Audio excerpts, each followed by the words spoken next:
All right. Welcome in. This is the Rick Run Good live chat for the waste management. It is essentially a home video. So I'm hoping you guys can hear me okay. I am running through my phone at the moment. So I guess they're working on the internet down the street. So that knocked us out about 15 minutes ago. So we're going to try to do this live chat. It'll be fun either way. My wife is here. She's going to relay the questions because I can't see anything. And you're not going to be able to see my screen because I have no internet.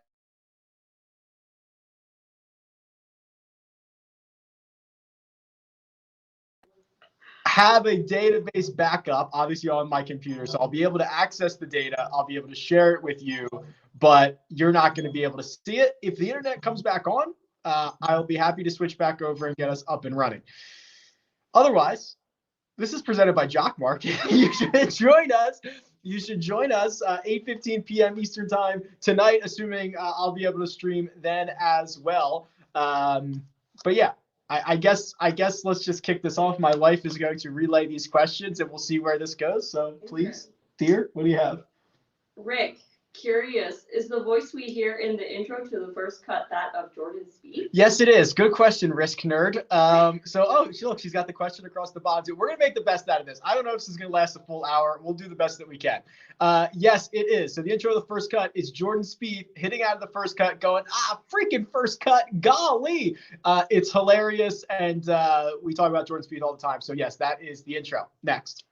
Tom Doherty says SG approach is the #1 stat at this course. How can we find out which courses strokes gained approach is #2, #3, etc.? Okay, good question. So it's on the course. So the course key stats page on RickRunGood.com would allow you to essentially click through each individual course and then be able to see, okay, strokes gained approach is second here, third here, fourth there. I don't have like a leaderboard or anything like that. That's probably something that I should incorporate.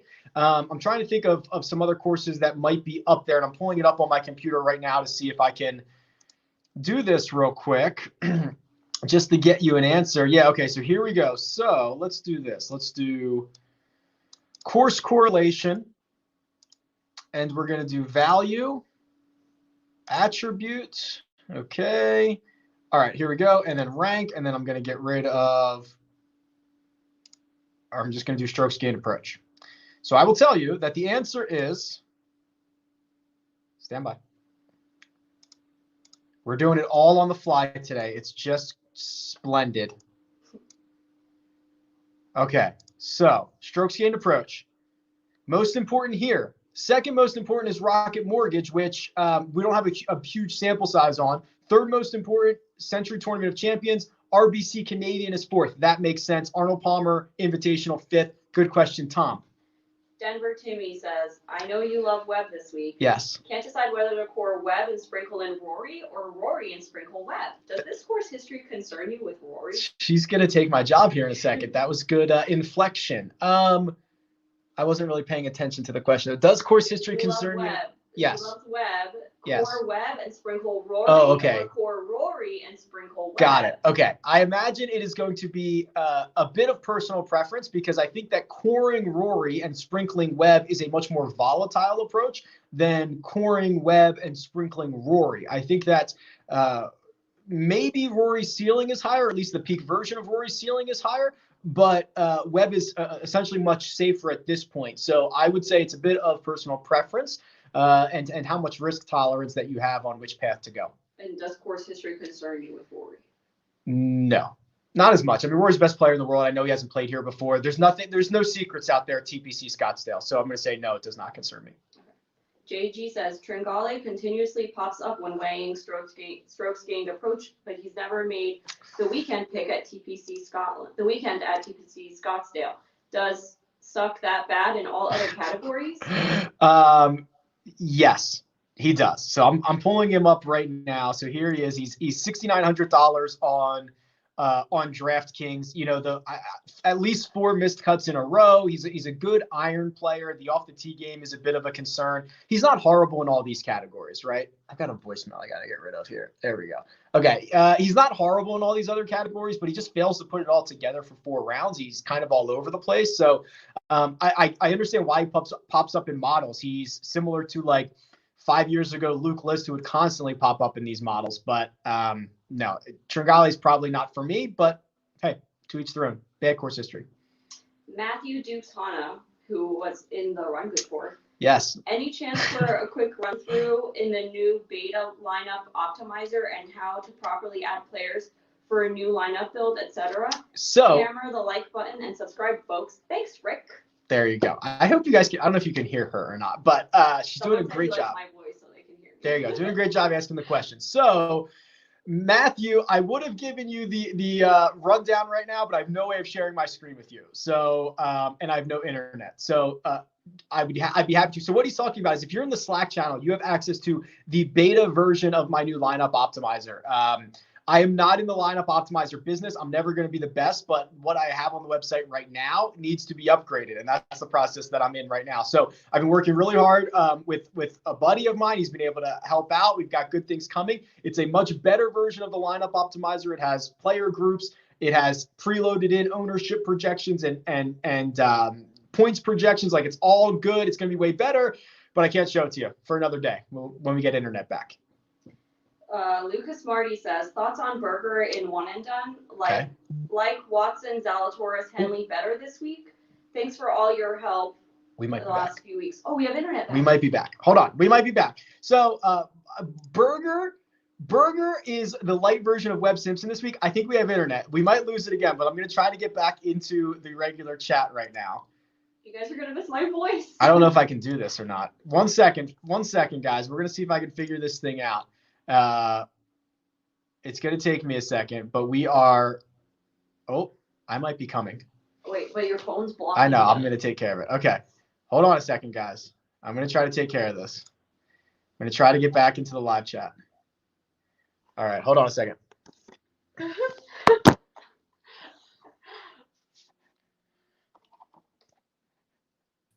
I'm going to add myself back.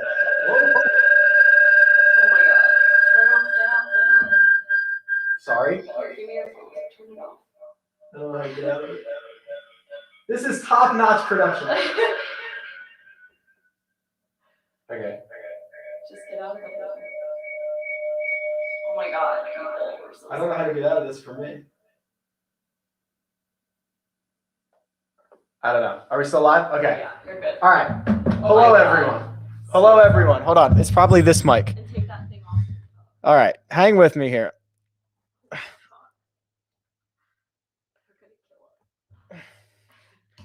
All right. Best live chat ever. I'm hoping you guys can still hear me. Somebody in the chat, let me know if that's the case.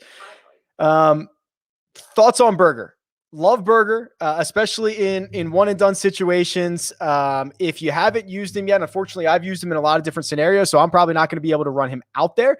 But yeah, I have no problem with a lot of the guys that you listed, which is Bubba, Berger, Zalatoris, Henley. I'd probably prefer them kind of in that order. Maybe Berger, then Zalatoris, then Watson, and then probably Henley last. But that's the way that I would go. Let me get caught up on the. Actually, can you do the next question while I get set up on? Joey Stamplis says, with 2 missed cuts and 1 top 5 in Phoenix, what can we expect out of Brendan Steele this week? Thanks for all the content. I like Brendan Steele a lot, and I can pull up some stats for you here in a second. But this is a perception reality issue with Brendan Steele. So he's going to be a guy that people say, okay, he faltered at the Sony Open because he didn't win the golf tournament on Sunday. He played well at the American Express. Outside of the 2 missed cuts that he's had at this event in the last 2 years, he's had really good course history. So I'm all good to go back to Brendan Steele, and he's someone that I'm projecting to come in at, oh boy, pretty low. Where is he at? He's like 7,500 on DraftKings, right? So I have him coming in around, he's 7,400, less than 10%, which I certainly like. Players who have been hot on approach recently, but on a smaller sample size than your previous video, like the past 3 months or so? Yes, I'll come back to that next. Okay. Don Foley. Thoughts on Sam Burns or Ryan Palmer this week for one and done? Palmer gained over 7 strokes putting last week. Has me concerned, so that's not good. That is not good. You can come give the analysis if you'd like. Because lost is good. Gained is bad. Well, lost is, yeah, right, exactly. All right, so I'm getting you set up here, fellas. I appreciate you hanging with us here. Just trying to get this live chat in. All right, so Sam Burns. I actually like Sam Burns a lot more than I think the rest of the industry might, or I guess the regular sentiment is. I mean, he's played 6 rounds this season. 2 of them have been terrible, and 4 of them have been pretty phenomenal, right? I mean, the first round he played where you could probably say he was rusty, and then the final round at Torrey Pines where he 4-putts the first hole and it's all downhill from there. That's it. The rest of his game's been really sharp. So I do like that. I'd save Ryan Palmer for later. I think you're going to get a lot of people who saw the T2 last week. They're going to probably try to get another crack at Ryan Palmer. I think it's an okay spot for him. I don't think it's a great spot for him. So I'd probably save him maybe for Zurich if that's included in your one and done schedule. David says, who do you like better this week, Brooks or Spieth? I think it still has to be Brooks, right? So this kind of came up on the first cut the other day. Like what would Brooks's salary be if he wasn't actually named Brooks Koepka? I'd argue, I mean, he's still only 4 starts removed from a top 10 at the Masters. He's still only 5 starts removed from a top 5 in Houston. So that is still much better than what Jordo has done, which is essentially nothing. So I think I still have to pick Brooksy in that spot. Hold on. Can we go back? We'll get to TJ. Can we go? There was a question about, Hank Hill. Okay. Can you show players who have been hot on approach recently, but on a smaller sample size in your previous video, like the past 3 months or so? So I don't know. I don't remember what I showed in the last video, but this is a really cool tool that I like. It's literally called Who's Hot and Who's Not. So it actually shows you by whatever stat that you want, guys who are recently playing above or below their baseline. So guys who are well above their baseline on approach recently: Luke Donald, Scott Stallings, Keegan Bradley, Sam Ryder. Now that's just, you got some small sample size issues in there. You have the fact that some of the rest of their game kind of stinks. Guys that are below their baseline: Adam Long, Camilo Villegas, Bubba Watson, for example. But if you want just the raw data, we can go to the strokes or the Holy Grail here. We can do, so you want a smaller sample size the last 3 months or so. So let's say, 10-1-2021? Maybe. Did I just lose internet? Hold on. 10-1. Oh, 10-1-2020. 10-1-2021 doesn't exist yet. Hold on. Let's try that. Sorry. I'm all freaked out now. On approach in the last. So here you go. So Keegan's the best of anybody. He's had 19 rounds. I guess Ryan Moore's better, but only 3 rounds. JT, Russell Henley still pops up. Patty Harrington and Xander Schauffele. So there's the list in terms of raw numbers and raw rounds that we have there. Okay. Lakers Taylor. Yep. TJ. That is TJ. Personally had to pick 2 of these for the $200. Which way are you leaning? JT, Webb, Zalatoris, or do you like all 3 and play superstars and scrubs? Leave 6,700 per golfer for last 3. Wow, you can get JT, Webb, and Zalatoris in the same lineup if you have 6,700. No, that'll leave. Yeah, for the last 3 guys. This is the Mina Run Good show. That's tough. So getting those 3 guys who I think are perfect for this course is very appealing. So I'm trying to scroll down under 67 and see what else is available. I mean, the good thing is, if you wanted to go that route, TJ, the good thing is, because of how much I think strokes gained approach is going to play into this week, you can find some specialists down there, right? So 6,700 specialists, we're talking about Kyle Stanley. We're talking about Doc Redman. We're talking about Matthew Neesmith. I mean, that could round out the rest of that lineup, and I don't hate it at all. So just because this week I have a stat that I think is critically important, I'm going to go with, I think that's okay. I think you can do that.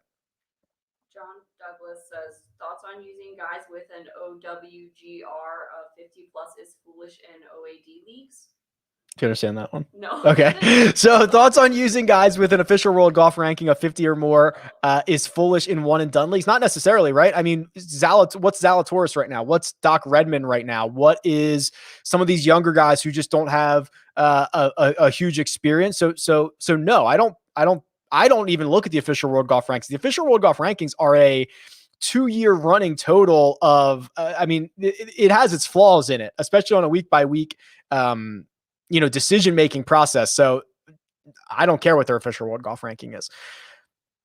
Hey, Rick, do you see any reason to make driving distance a bit more? This is so funny. With the rough not being too penal?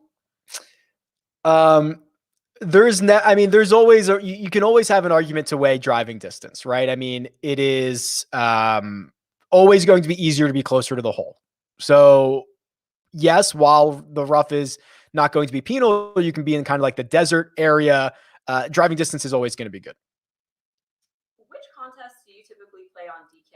Thought I remember an app you run on top of DK that shows percentage that get paid and other info to help decide good versus bad contests. Yeah. Okay. So I can't show you that right now, but it is the Roto Grinders Chrome extension. Again, I'm not familiar, affiliated in any way with Roto Grinders, but they have a Chrome extension that you can download that puts little, it tells you like what percentage of the prize pool is being paid out, what percentage of it is being raked. You'll see the massive amount of rake that these sites take.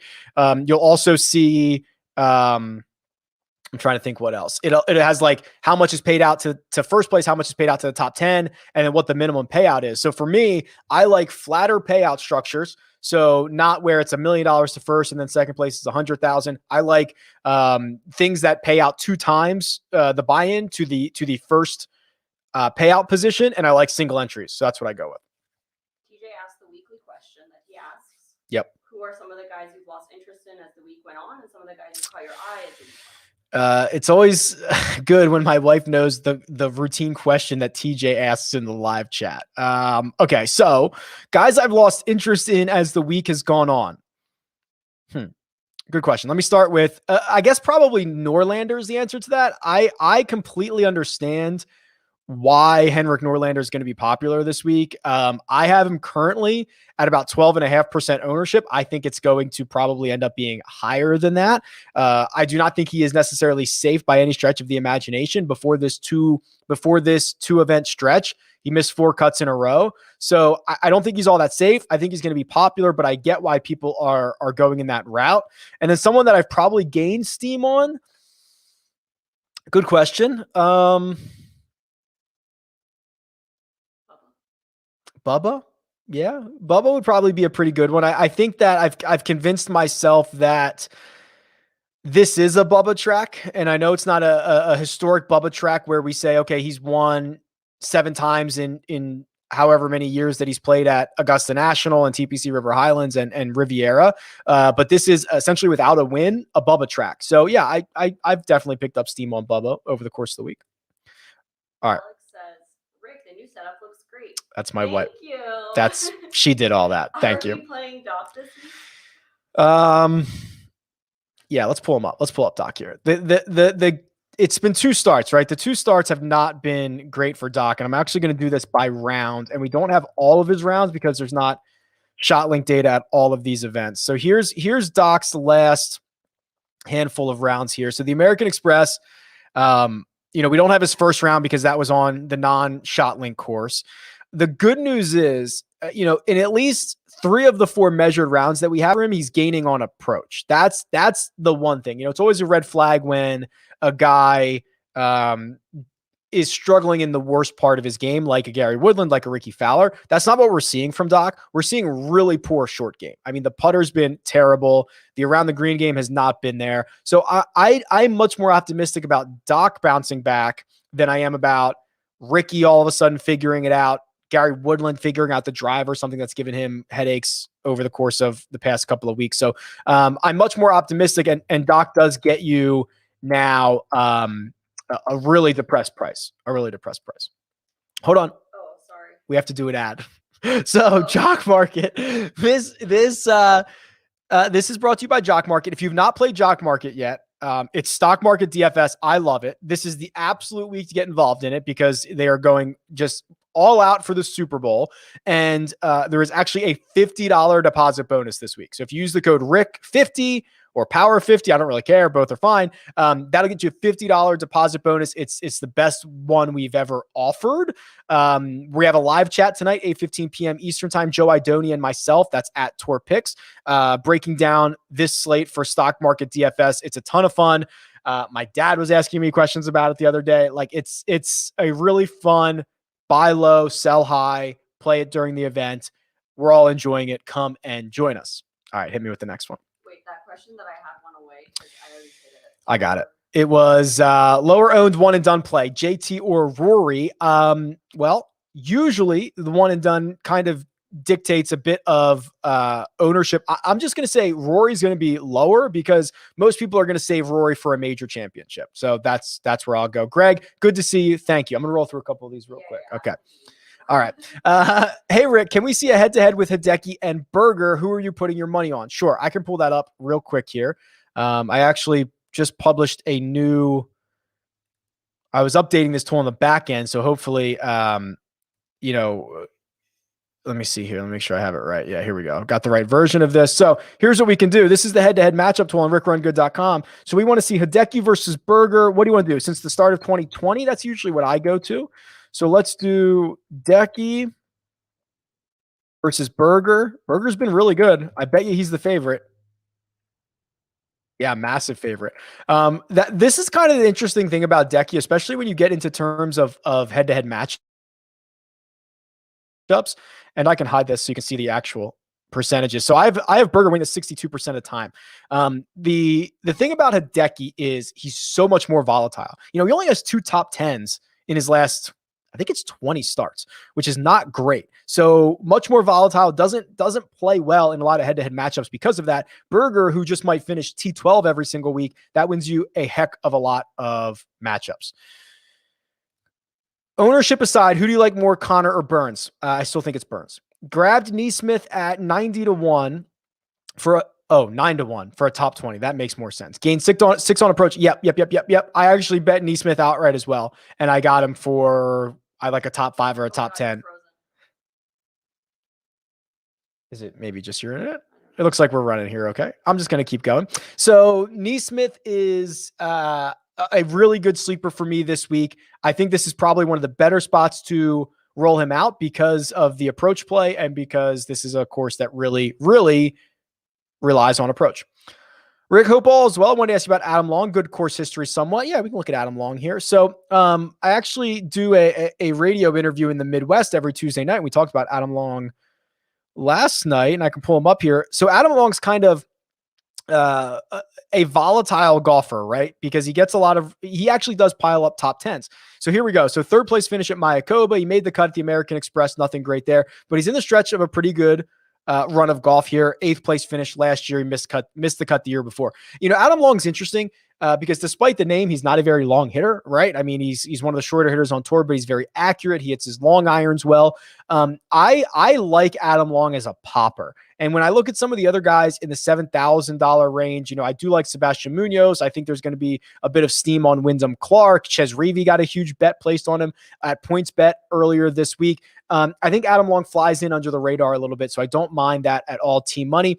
Figsta says, drop a like. Much appreciated. That's like the currency that we deal with, especially with some of the issues we've been dealing with, which is all good. So much appreciated. Kevin Erickson dropped a super chat. Much appreciated. So Kevin says, what projected chalk play do you think will miss the cut this week? Keep up the good work, Mina. Oops, I mean Rick. Yeah, she's really behind the scenes, doing everything. I'm just the pretty face. So there's the super chat from Kevin. Much appreciated. So chalky play that I think is going to miss the cut. So let's look at the chalkiest plays. I have the highest projected owned golfers to be Berger, JT, Sungjae Im, and then Corey Connors. That's kind of interesting, right? I mean, I understand the ball striking. He's on a good stretch of golf. I guess if you ask me which one of these is most likely to make the cut, It's probably Connors, but that's not very fair because the rest of these guys are, top tier studs. So out of those top tier studs, Kevin, I would probably say, I hate to say it. Well, man, this is hard. My gut instinct said Justin Thomas because he's coming off of the miscut, because he is clear. I mean, he's dealing with the ramifications of him getting caught on a hot mic saying a homophobic slur. Like, that's the truth. He's still talking about it. He's still tweeting about it. It's still obviously in his brain. He misses the cut last week. Obviously, this is a great spot for him, but I don't see Berger necessarily missing the cut. Sungjae does not miss a lot of cuts. Xander doesn't miss anything. I mean, it by default, from what we've seen, it has to be Justin Thomas. I hate that because I think he's very likely to win this week, but that's kind of where I'm at. So good question. Let me get back to my spot here. Oliver can relay the questions. Yes, he certainly can. Best way to predict ownership in the big one and done. Yeah, so DraftKings ownership, and actually, believe it or not, the Jock Market IPO numbers, honestly, is the best way, because that's real sentiment of people backing up golfers with their dollars. So that's honestly the best way. Has the hate on Harold Varner III gone too far? His FanDuel price is intriguing. Let's pull up his FanDuel price here. So let's see what HV3 is. So so he's 6,700 on DraftKings. He's 7,900 on FanDuel. He's coming off of a missed cut. He's missed 2 of his last 3 cuts. Missed the cut here last year. I don't know, man. Something's got to flip for Varner. He is the profile of golfers who should have plenty of success on the PGA Tour. Ball striking approach, all that good stuff. He just does not put it together. So I think he's going to pop. I think we're going to see him at times like we saw him at Genesis last year, where he's going to be in contention, and then we're going to ask the questions, can he hold on to this? So I just don't think we're going to know which weeks it is, Solomon. I don't think so I see Zalatoris on a lot of betting cards this week, but I don't think he'll be popular in one and done. Well, I can tell you this. Well, I guess it depends. So the Run Good one and done. So that started at the beginning of the season, where he's already, I think, been used by a third of the field already. So if you're just starting in Sony, I don't know. Why wouldn't he be popular this week? I think that it's a top heavy board. So you have a lot of guys who are probably being saved for other events. Rory, JT, Rom, Xander, those guys might be saved. So then you're getting I think you're going to see a lot of Berger. I think you're going to see a lot of Hideki because of the course history. And then I wouldn't be surprised if Zalatoris was like the 3rd or 4th highest owned guy. I mean, he's just catching so much steam at the moment. Is he going to bark? Yeah, we're going to get a delivery. We're going to see how this goes. We're going to get a delivery here. And Ollie's going to bark. No, it's okay. Hank Hill, do you know how many hole-in-ones are typically at this tournament? There's a Super Bowl prop bet of hole-in-ones plus 450 versus Tom Brady interceptions minus 800. So I actually did look this up. So last year there were 3 aces. The year before there was 1. The year before that there was 0. So I guess it depends on how many interceptions you think Tom. There they go. Thanks, guys. How many interceptions do you think Tom Brady's going to throw? If you think he's going to throw 1, like 30% of the time. No, he probably throws 0 20% of the time. He probably throws 1 like 60% of the time, and then like 20% of the time or 15% of the time probably throws 2 or more, something like that. I'm not sure. I'm not a big football guy, but aces are so random, and we've had a lot last year, and then 3 years ago we had 0. So I don't know. It wouldn't be bad to bet holes in 1.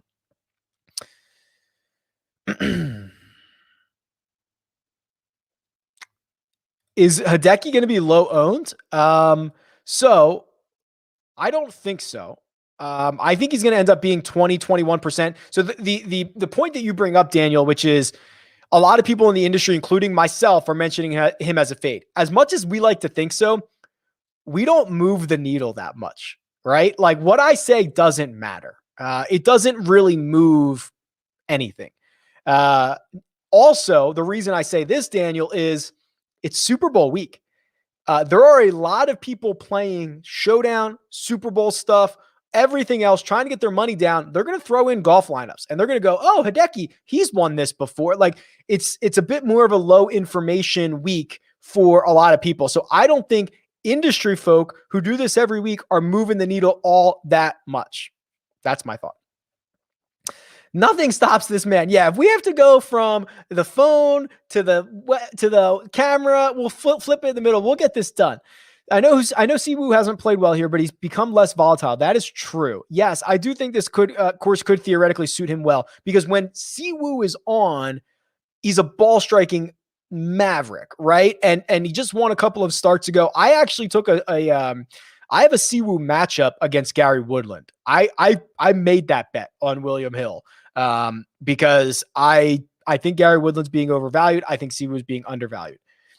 Keith says, you're the man, Rick. No, you are the man. Been riding Kyle Stanley for the last couple of weeks. How do you feel about him on this course? I actually feel pretty good. I think he was a sleeper, or maybe he made my short list of people to put in as a sleeper this week. You know, Kyle Stanley, and I can pull him up here in the Holy Grail, is notoriously good at one thing, and it is his iron game. And that has not really changed. So he's played a lot of events that we don't have data on, so I can show you that in the Holy Grail here. But I mean, look at some of these rounds from last week at Farmers. He gained on approach in all three. One of them, he was spectacular. 3 strokes in the third round. He gained nearly 1 in the fourth round. And that's what you see a lot, right? Especially since kind of this season and this year has kicked off. You're getting a lot of really good ball striking rounds from Kyle Stanley. So if there was ever a place to roll him out, it has to be right here. Yeah. Okay. So finally, Bernie, Bernie comes into the chat and tells me about Matthew Neesmith every single week. I'm finally on board. Thank you. Love the voice asking the questions. Maybe that'll be a new segment. Adam Hadwin starting to come around. Is he in your DFS player pool this week? No, he's not. I keep a very small player pool, so it takes a lot to kind of infiltrate that. So Hadwin has not infiltrated that for me. Xander, a good one and done pick?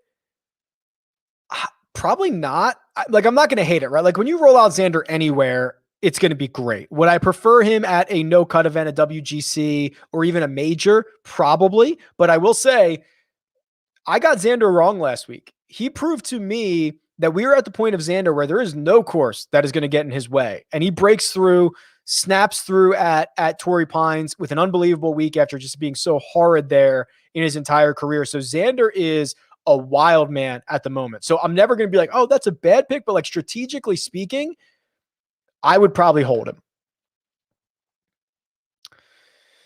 Want to ask you about my favorite punt of the week. Camilo Villegas, he withdrew last week, and all I could find is that he didn't feel like playing round 2 and was already out of it. Yeah, so what I remember about Villegas, and I can pull up his stats here, is we have a very small sample size on him, I believe, like really small. Let me see what I can find on him. So even in the last, I have 14 rounds on him, which is essentially nothing.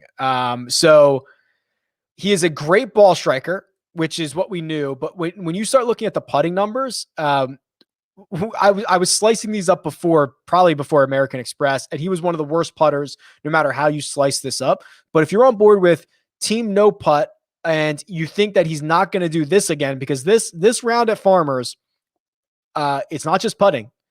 It's terrible on approach. It's terrible around the green. He lost off the tee. If you think he can not be this version of himself, I like it, but there's not a lot of data to go on.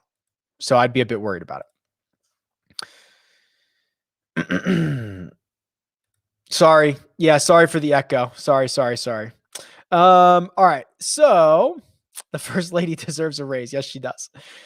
Where do you get those course pictures on the wall behind you? I got these as a gift, but I believe I tracked down where they're originally from. I believe it's minimalistgolfprints.com. They should pay me for that plug. I think that's it. Just Google minimalist golf prints. They have so I have Torrey, St. Andrews, Augusta, Pebble Beach, and I have Sawgrass over there. You can't see it, but there's also other courses that are pretty slick. It's right up my alley. All right. Topher wants to have a closer head-to-head look at Jason Day versus Corey Connors. That is interesting. Sure, let's do it. So Jason Day versus Corey Connors. We will do my Jason Day, my default range, which is since the start of 2020. I have Corey Connors winning this 54% of the time. I have that at minus 120. So if you're getting him at minus 135,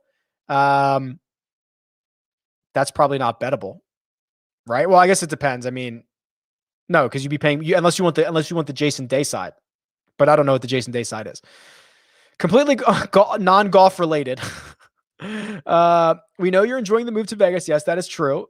Go try Echo and Rig. Okay, so we'll check that out. I mean, we've not gotten out much. Obviously, the pandemic, obviously getting everything set up at the house, obviously working. We've not gone out that much. We drove through the strip the other night just to go see the lights. We never got out of the car. So yes, as things get back to normal, I'm definitely taking lists of things we need to do. So we'll add Echo and Rig to the list. Much appreciated, DFS Chef. I talked about a lot of these, which is good. We're getting to that segment of the show, so I can go through these pretty quickly. If I had to choose Munoz or Homa, that's actually really hard because I actually think Max Homa's playing a lot better. I think that Munoz is arguably the most mispriced golfer. So they're kind of different. I think there's a lot more value on Munoz, but like I actually think that Max Homa's playing better. So I don't think that's a real answer to your question. But if I had to choose, I guess Homa. But I think Munoz is really, really mispriced. Is Rory going to be a contender this week? By his standards, he's got to finish top 5, right? I mean, he's got to win. Like that's the problem with Rory. And he actually had a really great interview today, and he always does. Is he said something like, you know, if I par my last 3 holes on Sunday, I finish second. But I played him at 3 over and finished 18th or whatever. So he was actually saying his game is a lot closer than maybe the box score indicates. So I think Rory's going to find it. I don't know if it's going to be this week. I actually like to think that there's going to be a bit more foreshadowing in it. Do I only do DFS picks or do I place any bets? Walk's W99. My guy. I've like basically placed bets during the show, I think. Not really, but yeah, of course we're putting in bets, top 10s, all that stuff. Matchups all over the place. Okay, so can we take a look at this lineup optimizer? So I was not going to do this, but I think it's a good thing to do. So I have a beta version of the new lineup optimizer. And the reason that I'm going to show this is because it's a really good week to use it. Because what this lineup optimizer allows you to do is put in any metric that you want. And I want to put in strokes gained approach. Okay. That's what I really want to do here. So let me see if I can do this. So here, this is beta. This is not on the website yet. So if you're in the Slack, you can get access to this. This is the new lineup optimizer that'll hopefully be available soon. And the only reason that I'm going to do this is because I want to do this real quick. So I'm just going to download the CSV, and what I'm actually going to do is I'm going to run this based on, and actually I don't even know if you can see this because you probably can actually, because I'm just sharing my window. So sorry about that. But what I'll actually do is I'm going to pull in everybody's strokes gained approach numbers. And I'm going to put that instead of projected points.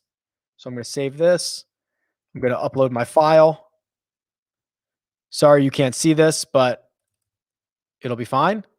All right, so here we go. So what's cool about this is now I can kind of correlate golfers together here. So instead of my projected points, what I have now is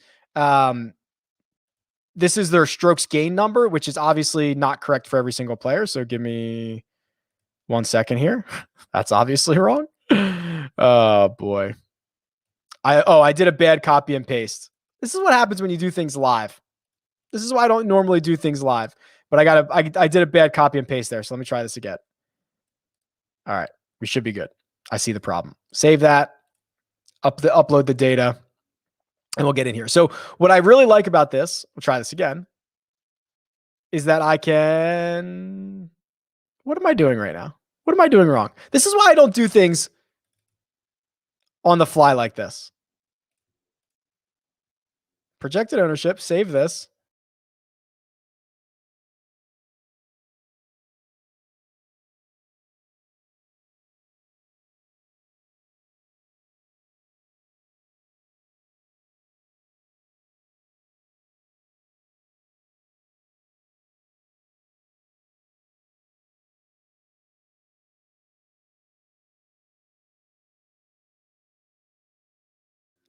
This is why it's in beta.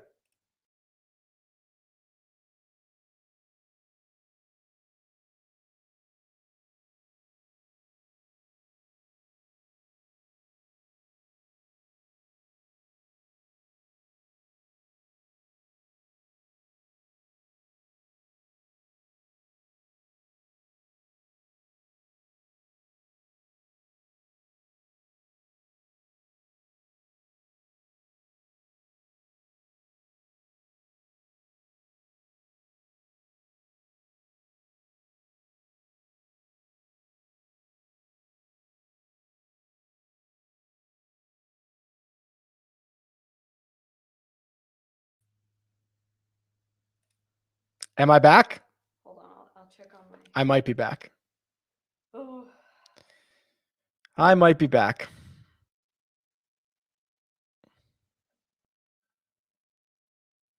I think you're back. I think we're back. Yeah, you're back. You're back. All right. This is crazy. All right. So let me find my spot again. I'll do the lineup. I'll create a tutorial. But the thing is, what I would be able to do is correlate golfers based on the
I think I'm here.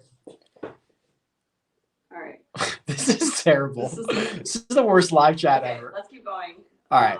Okay, I don't know where. I think this is where you were. All right, go ahead. Jonathan Bell. Hey, Rick, thanks for everything. Thoughts for the best FRL bets? First round leader. I haven't looked yet. I'll tweet them out. Next. Okay. I do have a much better bronze on the phone, don't I? Okay, anyway, let's not waste Sorry. our time. Do you start with weights to create your initial player pool? Yeah. Yeah. So what I normally do for my player pool is look at the cheat sheet, take the course key stats metrics, plug them into the custom model. Try to find not only golfers that kind of pass my eye test, but golfers that pop up well in the model as well. And then that's kind of where my player pool is, but my player pool is really short. Someone says it's just like Top Shot, just say it's beta and it's all forgiven. That's a joke you won't get, but that's very funny. All right, next question. Louis Oosthuizen versus Ryan Palmer. Eileen Palmer, any thoughts? Louis, we just don't have enough data on. He doesn't play all that much. When he plays well. Palmer, I'm on the record of being a Palmer apologist. What he has done in the last year, literally year, has been phenomenal. So I'd probably give the edge to Palmer, but it's close. I think it's close. I think I lost mine. Did you lose your spot? I think. All right. Rick looks uncomfortable. Yeah, I am. We're like juggling a million things over here. Where can I play Jock Market? Just search it in the store. Actually, there's probably a link in the description. Jock Market. Are you on Heidi or Riley at all? Hardy or Riley at all? Davis Riley, I assume that is. No. Nick Hardy a little bit more. He's a gamer, man. I was actually watching him. That Monday qualifier was being live streamed a bit, so I was able to catch some of his game. He gets a lot of really good comments from his peers, which is always a good sign. Thoughts on Chris Kirk? He's on a good stretch of golf. Chris Kirk is on a good stretch of golf. Let me pull this up. And Chris Kirk's the good thing about Chris Kirk is that when he's on, he hits his irons well, which is a bit inconsistent. But what the stretch of golf that he's in right now is probably the best stretch of golf that he's been in I don't know what, 4 or 5 years. So I'm certainly not opposed to playing him, but historically he's been kind of unable to keep that going. I can answer the next one. Do you think Ricky Fowler will come top 10 this week? No. There you go. Next question. Most asked question you receive each week. Can you send me a lineup? Which the answer is always no. No. Or the question I get every week, a lot about Emiliano Grillo. Guys, like, everybody freaking loves that guy. I don't know. I get that, or like, hey, can you send me a lineup, or do you have projected ownership on the website? Like the same question constantly. Yeah. With your veterans discount. Next. Do you make it a habit to follow Corn Ferry players? There's a few playing this week. When I can. I mean, the data comes into the website. I have access to a bit more Corn Ferry data, but there's not a lot of it. So where I do a lot of my following, which is literally through spreadsheets, it's tough. So I try to, but not always. That's okay. Okay. She's keeping me on track here. In a 111-person single entry contest, if you're playing a guy like Scheffler, can you be chalky everywhere else? Yeah, because I have Scheffler at about 4% owned. So assuming that he comes in somewhere around there, you probably don't have to worry about any other combination of golfers. You could probably roll out, not that you could fit all these guys in your lineup, but Zalatoris, Sungjae, Berger. Yeah, you probably don't have to worry about it. 4% with one guy in a 111-person single entry, no problem. Redmond season-long APP is great, but scuffling lately. Is he a player pass based on recent APP data? So I guess the argument would be, and I can't pull it up right now, but I guess the argument would be that, he has a body of work that is, a year and a half, a year of being a really good ball striker. And recently it's just been okay, but the putter's been the real bad thing, like short-term stuff in the last couple of starts. So I tend to give him the benefit of the doubt for the longer-term form than just what we've seen recently. Why is nobody talking about Bo Hogue? I don't know. Let me see. I'm assuming this question came because he popped up like last week. I think he faded to 20th, something like that. But you're right. I mean, he's got, okay, so I have it now. 30th, 23rd, miscut, 16th, 18th in his last 5 starts. That's pretty good. My concern is that the way he does it, which is the short game. So that's why I have not talked about him. How many players do you have in your player pool? This usually, so if you go back and watch, I have a video on RickRunGood.com YouTube channel. It's about halfway down. It says something about core cascading. It has a picture of Patrick Cantlay. I have a very small core each week. Like, we're talking 18-ish players. I know a lot of people who are playing as many lineups or whatever will do 30, 35, something like that. I keep it very tight, 18 to 24, something like that. But I want the risk and the reward, not necessarily the consistency of it. Where's the camera? Right here? Yeah, okay. Yeah. Do you play contrarian lineups outside of your player pool? Yes. So I probably answered that question in that core cascading video as well. But yeah, I mean, I sprinkle guys in certainly. And then the way that I try to be a contrarian is I try to leave a few $100s on the table, not have to worry about ownership and just try to be unique. Also, I play a lot of like single entry stuff. So like my favorite contest is the $200 single entry. You don't have to be as contrarian because the field is much smaller. Thoughts on Harris English? I think he bounces back. Listen, I'm willing to give him the benefit of the doubt that like he wins the Tournament of Champions. He plays okay at the Sony. He has one really horrible round right at the Farmers. I'm willing to cut him some slack. I think he's going to get right back to the version. Again, this is kind of the similar argument I made about Doc Redman is the body of work is much better for Harris English and it's much longer. So he'll get back to that. It's just a matter of time. Any thoughts on Hoffman after the last 2 withdrawals? Yeah, I think he's super scary, right? I mean, he's shown us that even when he's played okay, because I think at least one of those withdrawals, he was playing fine and he still WD'd. So obviously it's very difficult for him to play 4 rounds at the moment, which would be concerning. Any thoughts on Monday qualifier Nick Hardy? Played well at Sony. Yeah, we talked about him. Move on. Thoughts on D. Riley? I don't know much about him. I know he played the U.S. Open. I know he's a highly touted collegiate player. He won't be making my player pool, and I don't know much more about him than that. Hey, Rick, doing my first cascade this week. Do you trust Grio, ZJ as the bottom 2 to make the cut? ZJ, I guess Zach Johnson is, I guess, much more consistent. I will say that Grio has gotten much more consistent. Grio has he's still a very bad putter, but his results have been much better. How many lineups are you maxing out with? You mentioned your player pool is small. Do you use your own optimizer to create them? So I've just started using this beta optimizer that crashed all the internet the last time I tried to use it. That's a joke. The optimizer did not break the internet. So that optimizer I do use a lot. That'll be on the website shortly. When I cascade lineups, which is that same lineup building process that we're talking about, I do those by hand because it can be done very quickly. And then I do a lot of like single entry, 3 max, 20 max. So it's not necessary to always optimize all of them. I usually optimize just so that I can get an idea for other players that I might not have considered. If you're just joining us, you can pull up the next question. If you're just joining us, obviously it's not the normal live chat. The internet is down. I'm streaming from my phone and my wife is asking questions. So I don't have access to all the data to show you guys on the screen as I would like, but we're making the best out of it. We're having a good time, I hope. I don't know. I'm sweating bullets. We'll figure it out. What are your thoughts on Kazire this week? 7K flat seems too cheap to me for him. Okay, let's pull up Patton Kazire here. So I have the database offline, so I can pull up Kazire.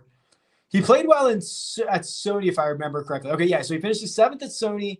So here's what I'm looking at. I'm looking at Patton Kazire, who's been pretty good off the tee, which is unusual for him because in the last year he's been a horrible off the tee player. He continues to struggle with his irons. That is very concerning. And when he's finding success, he's doing it gaining 4 strokes putting, 8 strokes putting, 5 strokes putting. That is all very concerning to me.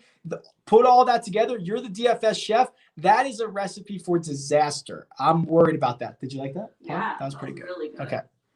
Gooch or Cooch? Oof. Matt Kuchar for my core cascade. That does mean Matt Kuchar. Probably Gooch. I think Kuchar is at this point I think he ran well over expectation for a very long time. And I think it's trouble moving forward. I think it's Gooch. Hey, Rick, can we get a look at Keith Mitchell versus Patton Kazire? You can't get a look at it, but I can pull it up here and I can tell you what the results are. But we'll go to the next question. I'll come back. So it's Keith Mitchell and Patton Kazire. I'll plug it in and let you know. How is everyone? All right. Yeah. What do you think of Berger and Laird this week? Both of them ranked high in my model this week. Laird, Laird only ranks high in my models because of the explosion that he had at Shriners. The rest of his events have not been good. Berger, I love. I love everything about it. Who was that? Keith Mitchell and What? Oh, Kazire. and Kazire. All right, so Keith Mitchell and Kazire. Plugging it in, I'm going to use the same time frame that I always do, which is since the start of 2020. Oof, I have Kazire winning this 70% of the time. That's a huge number. It's indicative of Keith Mitchell being really bad outside of like the last 2 weeks. So Kazire in a big way in that matchup.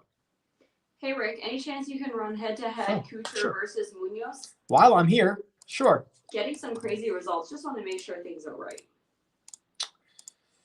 Cooch versus Munoz.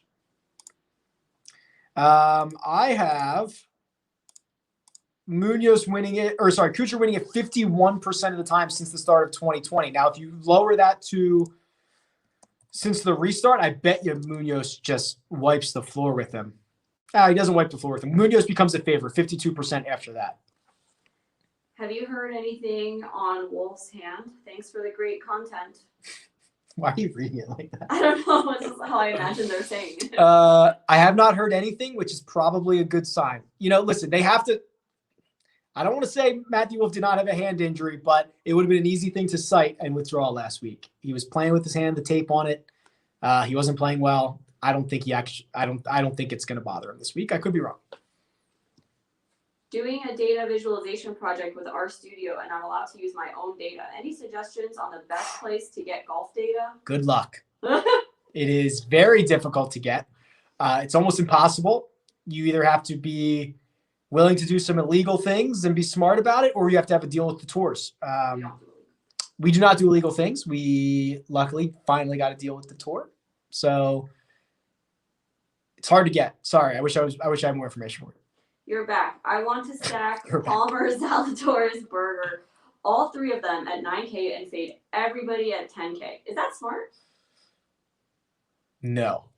Well, I mean, listen, I like those three guys, but the fading everybody at 10K, I mean, listen, those five guys, I think it is.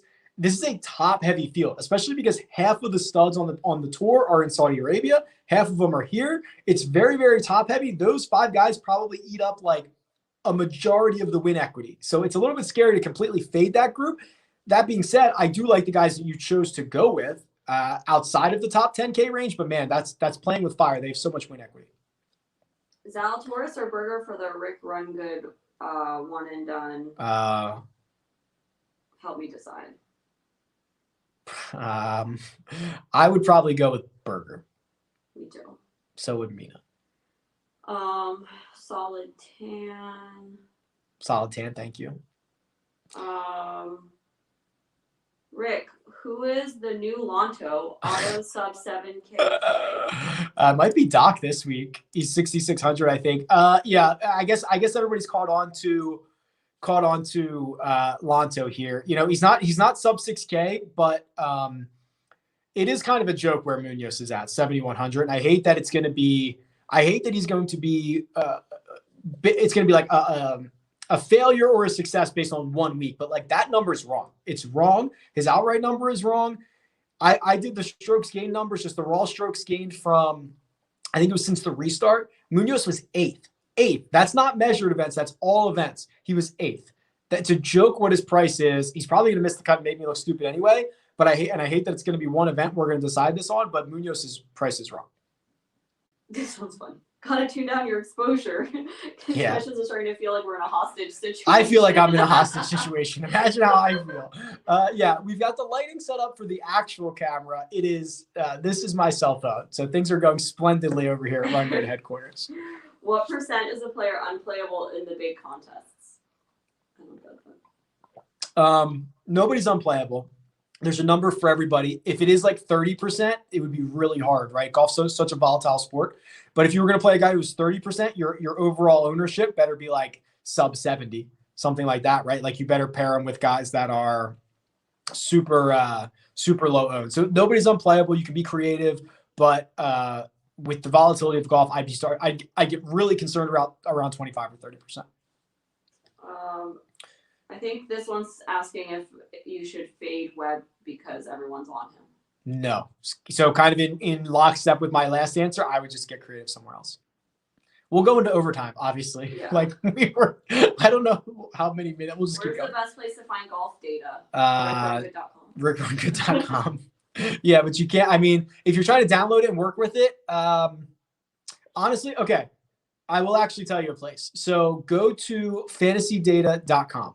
If you go to rickrungood.com/deals, you can get 20% off at fantasydata.com. They have good NFL, they have good NBA data. The thing I like about them is they're cheap. They have enough data to get you started, and it is a professionally managed API so that you can literally there's very little downtime. It's just it's a really solid API. They have golf data. They do have golf data. It's not nearly as extensive. It's not going to be strokes gained stuff, but it's going to be like finishing position, birdies. They have DraftKings points. It would be a really good place to start. JB Holmes and Matt Kuchar for this week. Thoughts? I don't like either of them. Next. Were those your custom ownership projections on the test optimizer today? Yes. Someone's writing about poop. Bo Hogue thought playing well. I think we talked about Bo Hogue. Do you avoid highest owned players in single entries? Again, it depends what the rest of your lineup is. I want no single player dictates what I'm going to do. No single player. Okay. Can you look at the following matchups? Laird versus Moore. I have three. There's three of them. Well, we're only going to do one. All right. Laird versus Moore. Yeah. Well, is that the one you want? Which one is your favorite? Laird versus Moore, List versus Streelman, or Siwoo versus Burns? Can't believe I'm doing all these. Siwoo versus Burns. Was that the last one? It sounds like they should subscribe. Yeah, subscribe and you can put all these in. The first two that I did were super close. So what was the third one? Moore. Siwoo Burns. I did that one. What was the second one? Laird Moore. No. List Streelman. List Streelman's the one I didn't do. They were all like 51, 50. Streelman over List. That would be the one. Next. If you had to pick one, which of the top three in the field, Rom, JT, Xander, is most likely to miss the cut? I think I said JT earlier and I hated it, but I still think that's my answer. All right, find us some good ones. Have we talked about Brandon Steele? Yes, I like him. Go. Thoughts, Ben on? On brand all the time. He's going to be great on approach. He's going to be great off the tee. He's going to be a terrible putter. This course seems perfect for Rory. Drives it long and straight. Should I hammer him at plus 1150? Smells like a Rory destroys the field type of week. Rory hasn't destroyed the field in 7 years, which is kind of the problem with Rory, right? Is all 4 rounds. I agree. Rory is going to destroy the field at some point. Again, I don't have any reason to think it's here over anywhere else. So no. Harris English is dead to me and my family. Okay. Next. Any love for Brendan Todd this week? I'm actually usually a Brendan Todd apologist, but probably not this week. Get me at places where strokes gained putting is important. Any thoughts on the Saudi International or are you just focused on PGA? Like to look up Hovland myself, and Gavin Green at 200 to 1 is a bit of a horse for the course.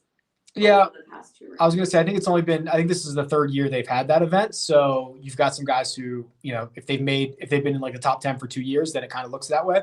I haven't deep dove into that field as much as I would have liked. I do agree that usually when you go over there, like Hovland's a good traveler. He travels well, plays well internationally, has the game that can go anywhere, which is what I like to see because he's seeing it for the first time. So I don't mind that at all. Any thoughts on Austin Cook this week? No. Nick Taylor or Fratelli? Oof. Fratelli, right? Dylan, right? Well, let me tell you. My first gut said Fratelli. I'm going to go with Dylan Fratelli. I hope I didn't sway you. How are you personally playing the $200 without giving a full lineup, obviously? I actually haven't made it yet. So it'll probably have, well, we can look at this. So I will probably play Webb, and then I will probably play, I think I'm going to go Extreme Stars and Scrubs because there is an attribute for this week that I really like, and there are a lot of cheap guys who fit that mold. So it'll probably be an Extreme Stars and Scrubs lineup. Han seems to have a solid history here. How do you feel about him? Yeah, Hans played well this season, and if he's got a good run here, no problem. Is Hideki fool's gold, or does he find his form again at a familiar track? I think he's fool's gold because the only way for him to find form is to find the putter, which is something that he doesn't do. I think Oliver's snoring. Okay, I thought that's what I heard. All right, what are we like close to caught up? What time? Is Fowler and Watson in your player pool? You owe them. Bubba would be. Fowler will not make it, but I actually have a lot of Bubba exposure in one and dones, and I don't think he's in my. I don't know if he'll make it into my single entry lineup, but yeah, I'll have exposure to Bubba this week. Thoughts on simply correlating one and done pick with a purse rank, theoretically leaving the studs for the biggest events? Yes, it is a common approach. What you should actually be doing, though, is doing it based on expected value and not biggest prize pool, because biggest prize pool gets you the deepest field. So if you go to the Players Championship, you get the biggest prize pool, but you get the top 100 players in the world. So what you should really be correlating it to is expected value. So like if you get a $1.3 million first prize and there's only one or two studs in that field, like Webb at Wyndham, that's where you should be rolling them out. How many times did the favorite win last season? I don't have it in front of me. When the last I ran this, so it wasn't the favorite, but it was like 50% of the winners were 12-1 or shorter. So some weeks that's 2 or 3 guys, but I don't have the winner numbers in front of me. Tringale comes up in cheat sheet and custom model, but he's not made the cut here. Yeah, we talked about Tringale. Okay. Thoughts on Cook? No. I don't have thoughts on Cook. Blink twice if you're being held against your will. I am being held against my will. Keep going. Can I buy into the company when my Rose Brooks double hits this week? Into a company? This company? One? Sure. Yeah, we're accepting investors. Hatton or DJ? DJ's just too good. I love Terrell Hatton. The guy's the best, but DJ's on another planet. No talk about Harmon. He's coming in under 5%. Good pivot from the chalk in the high 7s. Let's look. Brian Harmon. Yeah, I guess. I mean, what's his upside? I know he had a top 10 at the American Express, but he is just like a constant T35 finisher. So I don't know how much. I agree he's a pivot. I don't know how much upside there is. Are you all in on Russell Henley with strokes gained approach being so important? I have to be, unfortunately, yes. Am a sucker for dabbling a little bit of Spieth on my betting card? ? You are a sucker. I'm a sucker too, though. I've fallen for this a lot, but he's so lost. Shelton or Hogue? Shelton. Are you paying your wife? Not enough. Apparently not enough. Next. Hardy or Davis in the low 6s? Hardy.